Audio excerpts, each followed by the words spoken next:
अगर सचमुच में दम है तो आज शाम यहाँ प्रधानमंत्री को कह देना चाहिए Donald Trump is a liar. झूठ बोल रहा है डोनाल्ड ट्रंप। राहुल गांधी की सीधी सी चुनौती थी, मगर इस सीधी सी चुनौती का जवाब प्रधानमंत्री नरेंद्र मोदी ने नहीं दिया। उल्टा ट्रंप और चाइना का जिक्र होने पर प्रधानमंत्री नरेंद्र मोदी को पानी पीना पड़ता है। आज मैं एक सवाल पूछना चाहता हूं दोस्तों, जो भाषण प्रधानमंत्री नरेंद्र मोदी ने लोकसभा में दिया वो एक चुनावी भाषण हो सकता है, मगर कूटनीति की निगाह से, देश की नीति को देश की जनता के सामने रखने की निगाह से यह एक बहुत ही सतही भाषण था। यह बहुत ही कमजोर भाषण था। बहुत आसान है सवाल पूछने वालों को पाकिस्तान परस्त बता देना, क्योंकि पूरे भाषण में प्रधानमंत्री के सिर्फ दो तेवर थे, या तो नेहरू पर दोष मढ़ो या फिर कांग्रेस को पाकिस्तान परस्त बता दो। मगर हकीकत यह है कि जैसे ही ट्रंप और चाइना का सवाल आता था उन्हें पानी पीना पड़ता था। देखिए, प्रधानमंत्री जब कह रहे थे कि भाई किसी का दखल नहीं, और जैसे ही राहुल गांधी चिल्लाना शुरू करते हैं ट्रंप पर क्यों खामोश हो, पानी पीना पड़ता है प्रधानमंत्री को। वो लम्हा देखा जाए कि हमने हमारा लक्ष्य पूरा कर दिया है, अगर आप कुछ करोगे तो महंगा पड़ेगा। और आप ऐसे कैसे प्लीज। अफसोस की बात यह है कि प्रधानमंत्री ने कई अहम सवालों के जवाब नहीं दिए। बड़ा सवाल यह कि आप सऊदी अरब से वापस आए हमले की सुन के, मगर आप कहां चले गए? बिहार चले गए, आप केरल चले गए। आप मंच पर खड़े होकर हंसी ठट्ठा कर रहे थे। विपक्ष ने ताना भी मारा। उन्होंने कहा कि मैं विदेश यात्रा से लौटा, और फिर विपक्ष ने चिल्लाया बिहार बिहार। सुनिए वो लम्हा जो प्रधानमंत्री नरेंद्र मोदी के लिए शर्मिंदगी भरा लम्हा था। 22 अप्रैल को मैं विदेश था, मैं तुरंत लौट के आया, और आने के तुरंत बाद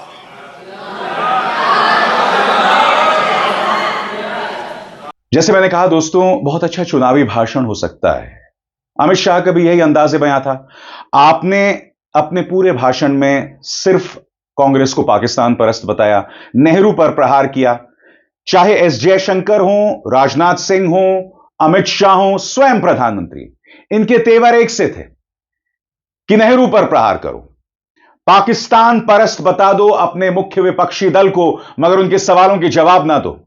और हकीकत यह है, ये मुद्दे सिर्फ कांग्रेस नहीं उठा रही है, ये मुद्दे सीडीएस अनिल चौहान उठा रहे हैं, ये मुद्दे हमारे डिफेंस अटैचे शिव कुमार उठा रहे हैं, ये मुद्दा हमारे जनरल राहुल सिंह उठा रहे हैं, और वायुसेना प्रमुख अमरप्रीत सिंह उठा रहे हैं। आप इन्हें तो पाकिस्तानी परस्त नहीं बता सकते ना। तो सबसे बड़ा सवाल, जो मुद्दे कांग्रेस उठा रही है वो पाकिस्तान परस्त कैसे हो सकता है? आइए देखते हैं वो लम्हा जब राहुल ने प्रधानमंत्री नरेंद्र मोदी को सीधी चेतावनी दी कि अगर तुम में इंदिरा गांधी का 50% भी दम है तो बोलो कि ट्रंप झूठ बोल रहा है। मगर स्वाभाविक सी बात है, इस चुनौती के लिए प्रधानमंत्री तैयार नहीं थे। देखिए प्रधानमंत्री को किस तरह से चुनौती राहुल गांधी ने दी। Donald Trump has said 29 times, 29 times he said, 29 बार उन्होंने बोला कि भैया मैंने सीज फायर करवाया।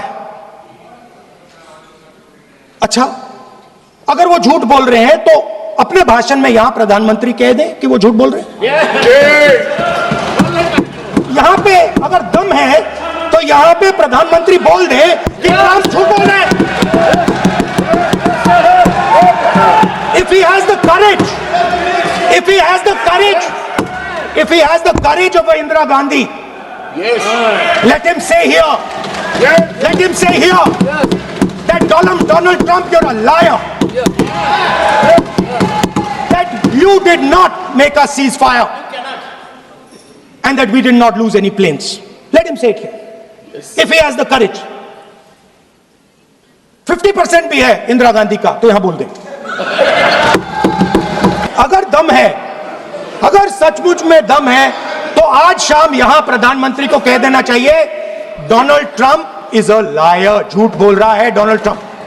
अफसोस की बात यह दोस्तों कि पूरे भाषण में प्रधानमंत्री नरेंद्र मोदी के अंदर नेहरू को लेकर, कांग्रेस को लेकर एक कठोरता थी, एक नफरत थी। जहर मैं कहना नहीं चाहता हूं, और आप देखिएगा जिस शब्दावली का वो इस्तेमाल कर रहे थे उन्होंने छिछोरापन तक कह दिया। आज मैं सवाल पूछना चाहता हूं, क्या छिछोरापन संसदीय भाषा है? और यह मुद्दा राहुल गांधी ने उठाया, मगर लोकसभा अध्यक्ष ओम बिरला ने उल्टा राहुल गांधी को ही सुना दिया। वो लम्हा देखिए दोस्तों। मैं फिर आपसे पूछना चाहता हूं, प्रधानमंत्री ने जिस शब्दावली का इस्तेमाल किया, क्या यह उन्हें शोभा देती है? और मैं नहीं भूला हूं, जब राहुल गांधी ने अपने मेज पर हाथ मार दिया था, तब ओम बिरला ने आपत्ति जाहिर की थी। वो लम्हा देखिए जब छिछोरापन की बात की गई थी। इनका छिछोरापन देश के सुरक्षा बलों का मनोबल गिरा रहा था।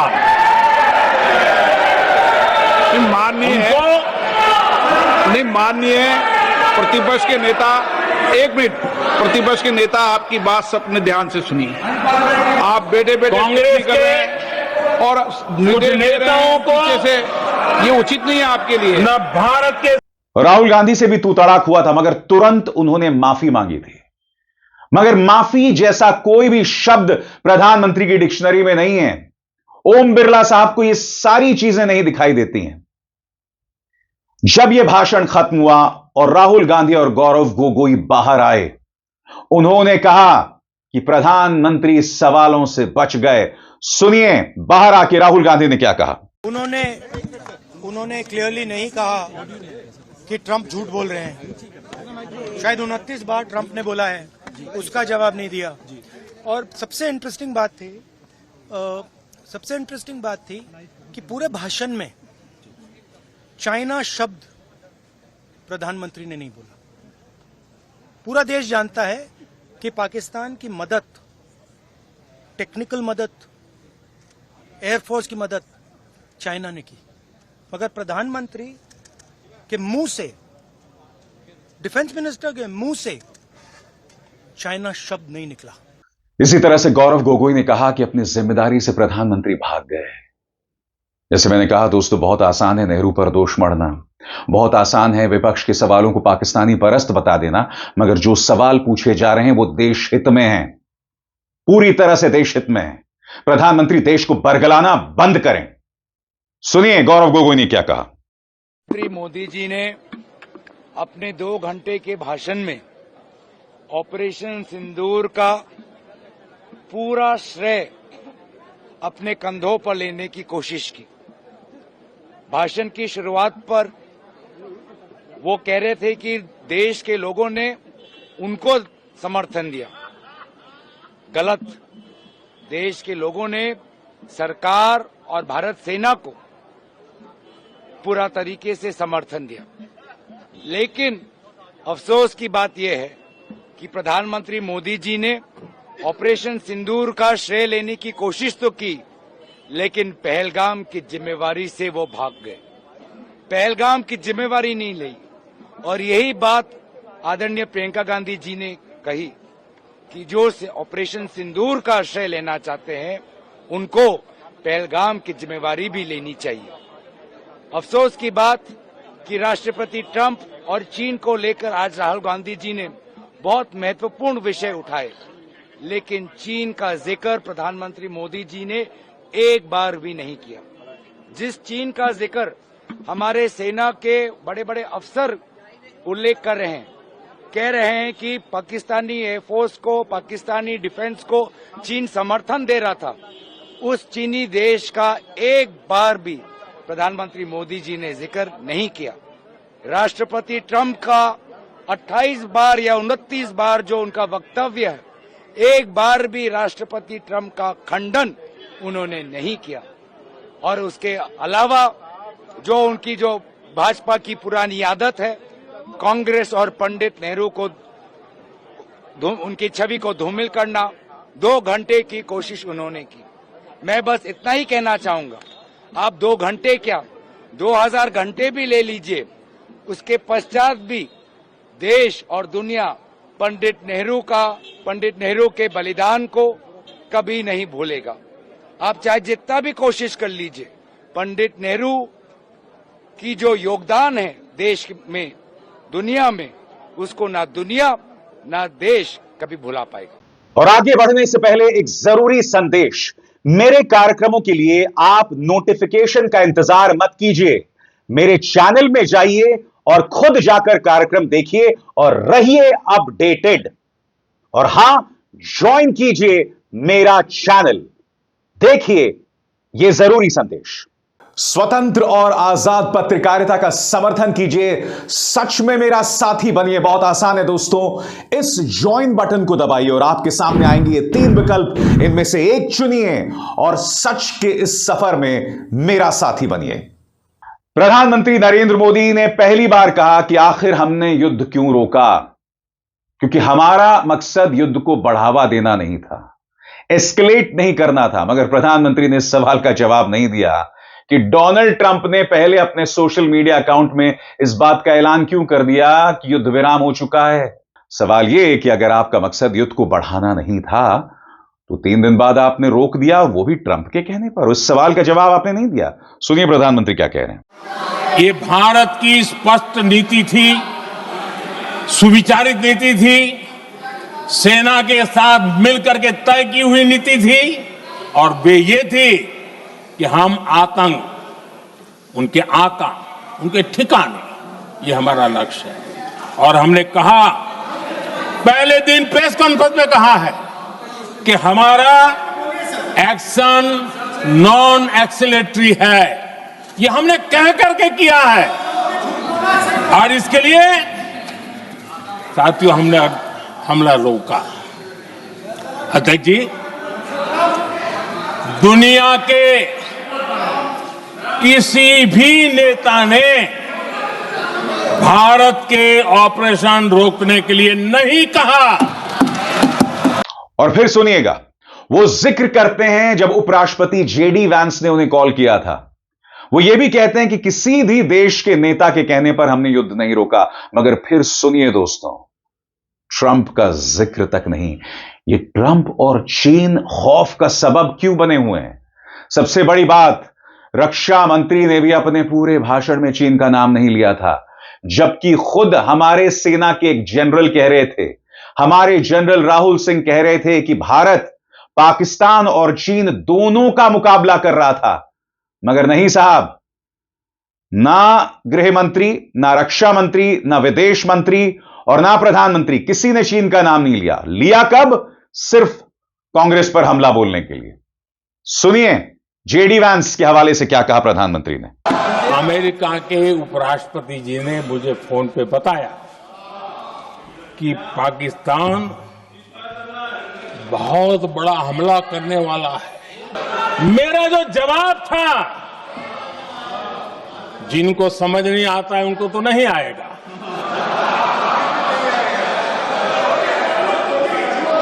मेरा जवाब था, अगर पाकिस्तान का ये इरादा है तो उसे बहुत महंगा पड़ेगा। और पूरे भाषण में प्रहार सिर्फ नेहरू पर। मैं फिर सवाल पूछना चाहता हूं दोस्तों, क्या नेहरू पर प्रहार करने से आप अपनी कमियों पर पर्दा डाल देंगे? किन सवालों के जवाब नहीं दिए गए? सवाल नंबर 1, आतंकवादी बैसरण पहुंचे कैसे? सवाल नंबर 2, बैसरण पर सुरक्षा क्यों नहीं थी? सवाल नंबर 3, गृह मंत्री अमित शाह की जिम्मेदारी क्यों नहीं है, जवाबदेही क्यों नहीं है? दिल्ली दंगे, कश्मीर में अराजकता, पुलवामा में हमला, एक के बाद एक, मगर देश के गृह मंत्री की कोई जिम्मेदारी नहीं है। किस नेता की जिम्मेदारी है? अरे भाई, ये सवाल तो पूछा जाएगा ना।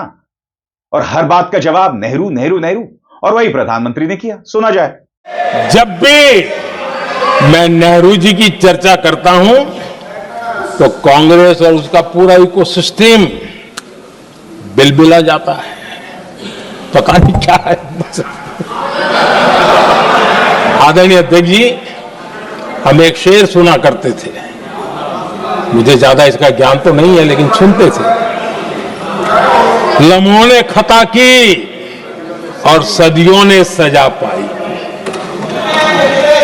आजादी के बाद से ही जो फैसले लिए गए उनकी सजा आज तक देश भुगत रहा है।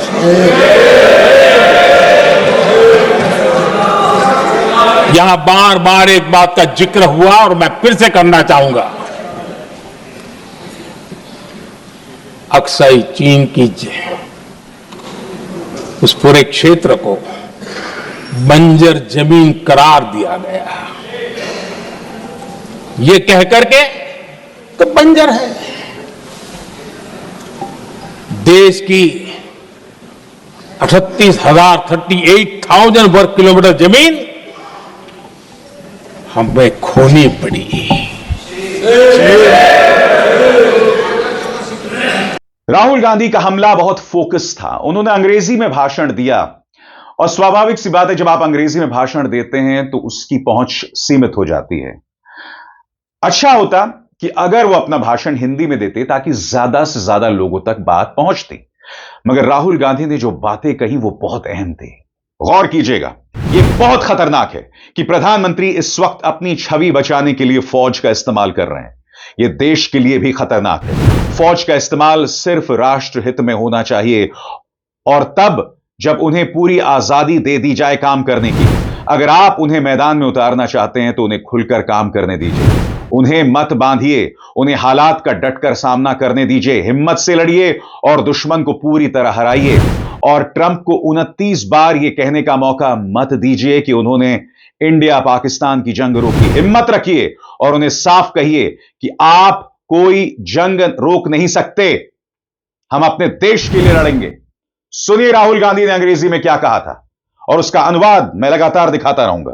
Because sir, it is dangerous in this time for the Prime Minister to use the forces to protect his image.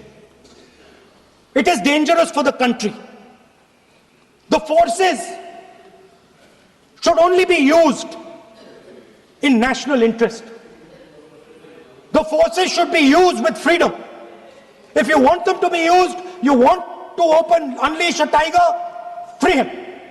Do not tie his hands behind his back. Do not go to the Pakistanis and say, listen, don't escalate. Then go all the way. Then fight properly and defeat them once and for all. Don't have President Trump tell you that I have stopped the war 29 times. Have the courage to tell him, no, to hell with you. You can't stop any war. We're going to fight. सबसे बड़ी बात और इस सवाल का जवाब प्रधानमंत्री के पास नहीं था कि एक भी देश ने पाकिस्तान का नाम लेकर उसकी आलोचना नहीं की। सब लोग आतंकवाद की बात करते रहे मगर किसी ने पाकिस्तान का नाम तक नहीं लिया। हमारे परम मित्रों ने इसका नाम नहीं लिया और यह सवाल है। सब लोग आतंकवाद की बात कर रहे थे मगर पाकिस्तान का नाम क्यों नहीं लिया भाई? आपकी स्क्रीन पर जरा याद रखिए, आज तक किसी एक भी पड़ोसी देश या किसी और देश ने पाकिस्तान की निंदा नहीं की है। रक्षा मंत्री ने चीन का नाम तक नहीं लिया, बस यही काफी है समझने के लिए। अब मैं विदेश मंत्री का एक बयान पढ़कर सुनाता हूं और यह बयान बहुत पुराना बयान है माननीय विदेश मंत्री का। वो बयान क्या था जिसका जिक्र राहुल कर रहे थे, आइए सुनते हैं। Look, they are the bigger economy. I mean, what am I going to do? As a smaller economy, I'm going to go pick a fight with a bigger economy. It's not a question of reactive, it's a question of having common. और राहुल गांधी यहां क्या कह रहे थे? देखिए, चीन एक बड़ी इकोनॉमी है, मैं क्या करूं? एक छोटी इकोनॉमी होकर क्या मैं बड़ी इकोनॉमी से भिड़ जाऊं? यह रिएक्शन देने की बात नहीं है, यह कॉमन सेंस है। इसका मतलब साफ है, डर लग रहा है और यही असली मुद्दा है। मुद्दा यह है कि आज हमारे सामने चीन और पाकिस्तान की मिली जुली ताकत खड़ी है। सुनिए राहुल गांधी ने अंग्रेजी में अपनी बात क्या कही। Please remember that not a single neighboring country, not a single country condemned Pakistan. Not one. They condemned terrorism, they didn't condemn Pakistan. This is something that he didn't say. Now listen to what he has to say. And this shows you the mindset of these people. This explains why in his entire discussion yesterday of 1 hour, the defense minister did not say the word China. This explains it. And let me read the quote from the external affairs minister. Look,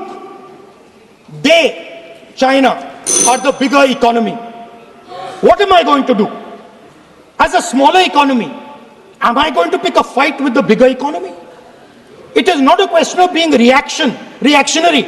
It is a question of common sense. Meaning he is scared. Meaning he is scared. And this is the point. The point is that we are now facing in front of us Chinese and Pakistani fusion. दोस्तों, राहुल गांधी एक अरसे से कह रहे हैं चीन और पाकिस्तान का आना कितना खतरनाक है, और उनके कहने के बाद हमारे जनरल राहुल सिंह ने उस बात का जिक्र किया था। राहुल गांधी ने एक बार फिर बहुत ही फोकस्ड अंदाज में इसका जिक्र किया। उन्होंने क्या कहा आपकी स्क्रीन पर। पाकिस्तान और चीन के बीच ये जो मिली भगत हुई है वो कैसे हुई जरा साफ करना चाहता हूं, और यहां पर राहुल गांधी क्या कह रहे हैं उसके एक एक शब्द पर गौर कीजिएगा। एक सेंटर है पाकिस्तान में सेंटेक नाम का, यानी centre for AI and computing, जो चीन की मदद से बनाया गया है। इसका मकसद यह है कि पाकिस्तान की एयरफोर्स को चीन की एयरफोर्स से जोड़ा जाए, ताकि पाकिस्तान की एयरफोर्स को पूरी तरह नेटवर्क सेंट्रिक यानी टेक्नोलॉजी से जुड़ी आधुनिक एयरफोर्स में बदला जा सके।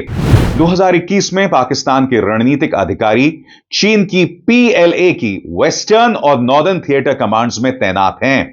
वहां ये लोग चीन के सैन्य अफसरों के साथ मिलकर काम कर रहे हैं। अब मसला यह है कि हमारे सामने अलग अलग पाकिस्तान या चीन नहीं, बल्कि एक सैन्य गठजोड़ खड़ा हुआ है, जिसमें दोनों मिलकर एक साथ ऑपरेट कर रहे हैं। सुनिए राहुल ने क्या कहा। Because sir, how did this integration between Pakistan and China take place? I want to make it clear. There is a center called CENTIAC, Center for AI and Computing, that was built in Pakistan with Chinese help. That was built in Pakistan with Chinese help. And the aim of the center is to integrate the Pakistani Air Force with the Chinese Air Force and make and transform the Pakistani Air Force into a network-centric Air Force. Because as I speak, and since 2021, Pakistani officers, strategic officers have been embedded in the PLA's Western and Northern Theater Commands. They are sitting there, coordinating. So it is important to understand that you did not have political will, that you did not give freedom of maneuver, but there is another problem. And the problem is that we are now facing not just China, not just Pakistan, but China and Pakistan fused as one militarily. और सबसे बड़ी बात, यह गठजोड़ अब America तक पहुंच गया है। जिस शख्स को हम जिहादी जनरल बता रहे हैं, यानी असीम मुनीर, उसकी मेजबानी जिस तरह से डोनाल्ड ट्रंप ने की, राहुल गांधी ने वो मुद्दा भी उठाया। मगर जाहिर सी बात है, इस सरकार को सिर्फ चुनावी भाषण देना है, पाकिस्तान परस्त बता देना है राहुल गांधी को। सवालों के जवाब नहीं देंगे साहब। सवाल यह कि जिस असीम मुनीर को हम खलनायक बताते हैं, उससे डोनाल्ड ट्रंप इतना सम्मान क्यों दे रहे हैं, और इसी ट्रंप पर प्रधानमंत्री खामोश क्यों हैं? सुनिए राहुल गांधी क्या कह रहे हैं, और उसका हिंदी में अनुवाद लगातार आता रहेगा। We have, according to this government, they have deterred Pakistan, and the mastermind of the whole operation is lunch with the president. Mastermind. After that, the president of the United States says, reason I had him here was I wanted to thank him. I wanted to thank him for what? I wanted to thank him for not going into the war and ending it.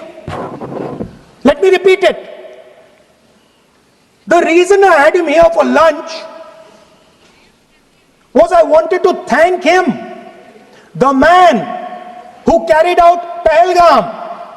I wanted to thank him for not going into the war and ending it. Shame, very shame. Now, currently, General Munir, US General Michael Kurilla, head of their command structure, and generals from 4 Central Asian countries right now are having a conference on how to prevent terrorism. Right now. So while these people are running around telling the world that Pakistan has done terrorism, the United States is having lunch with the man and organizing and trying to figure out how he can help them fight terrorism. I mean, which planet is the foreign minister sitting on? Like, please come down. I don't know where you are. Come down. You have flown off somewhere. Rahul ने क्या कहा? फिर से दोहराता हूं, यह सरकार कहती है कि हमने पाकिस्तान को डरा दिया, डराकर पीछे हटा दिया, लेकिन हकीकत यह है कि जिसने पूरी साजिश रची वो अमेरिका के राष्ट्रपति के साथ बैठकर लंच कर रहा है और उसके बाद अमेरिकी राष्ट्रपति यह बयान देता है कि उसने उसे शुक्रिया कहने के लिए बुलाया था। शुक्रिया किस बात का?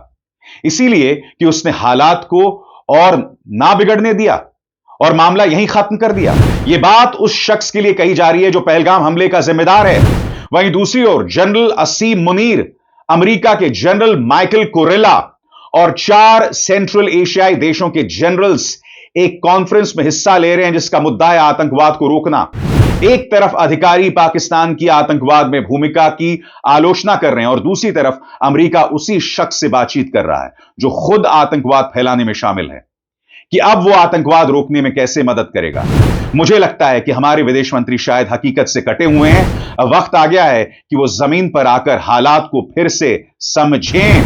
सबसे बड़ी बात, राहुल ने सीडीएस अनिल चौहान के बयान का जिक्र किया जिसमें उन्होंने कहा कि कुछ कमियां रह गई होंगी। राहुल ने कहा यह कमी आपकी नहीं है, यह कमी सरकार की है जिसने आपके हाथ बांधे रखे थे, जिसने कह दिया था कि आपको मिलिट्री इंस्टॉलेशंस पर हमला नहीं करना है, जिसके चलते विमान गिरे।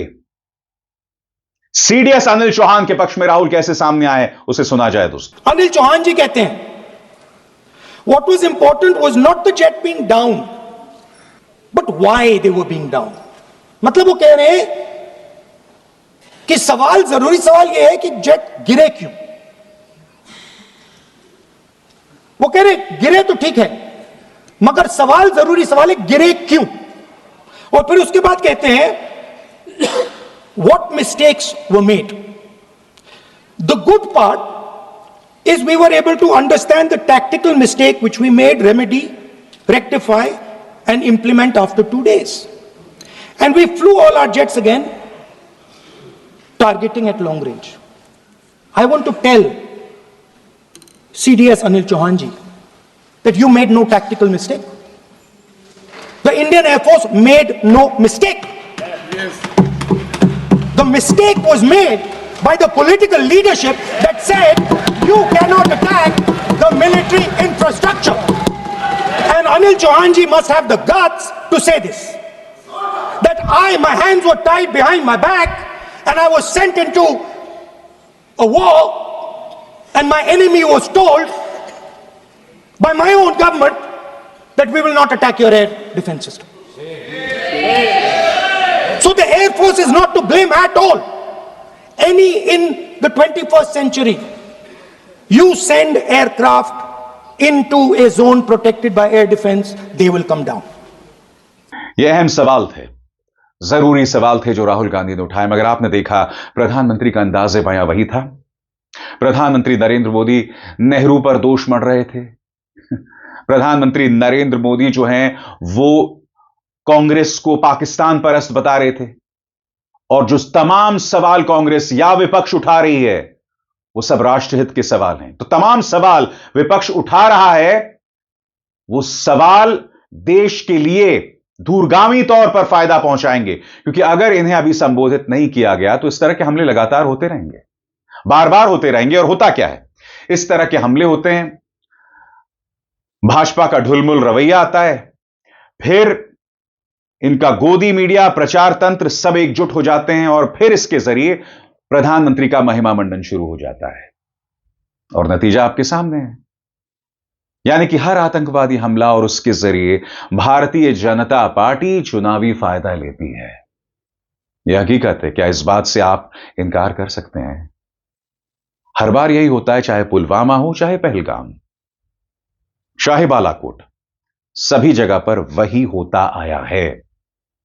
भारत पर कोई आंतरिक हमला यानी कि भाजपा के लिए चुनावी फायदा।